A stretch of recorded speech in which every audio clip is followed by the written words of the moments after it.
மகா சிவராத்திரி ஈசனுடன் ஓர் இரவு பிப்ரவரி 15 மாலை 6 மணி முதல் சத்குருவுடன் நேரலையில் இணைந்திருங்கள்.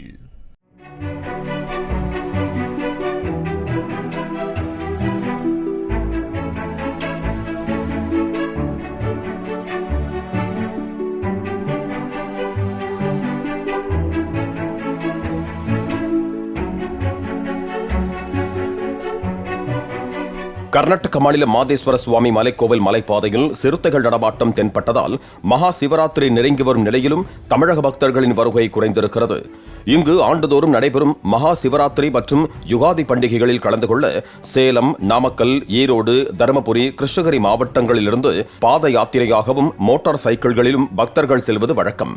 அண்மையில் சிறுத்தை தாக்கி அடுத்தடுத்து 2 உயிரிழந்த சம்பவங்கள் பக்தர்களிடையே அச்சத்தை ஏற்படுத்தியுள்ளது. இதனால் பாத யாத்திரைக்கும் மோட்டார் சைக்கிள் பயணத்திற்கும் தடை விதிக்கப்பட்டிருக்கும் நிலையில் பேருந்துகளில் செல்வோரின் எண்ணிக்கையும் குறைந்து மலைச்சாலையே வெறிச்சோடி காணப்படுகிறது. மகா சிவராத்திரி ஈசனுடன் ஓர் இரவு பிப்ரவரி 15 மாலை 6 மணி முதல் சத்குருவுடன் நேரலையில் இணைந்திருங்கள். பிளே ஸ்டோர் மற்றும் ஆப் ஸ்டோரில் இருந்து பாலிமர் செயலியை QR கோடு மூலம் பதிவிறக்கம் செய்யுங்கள். செய்திகளை உடனுக்குடன் பெறுங்கள்.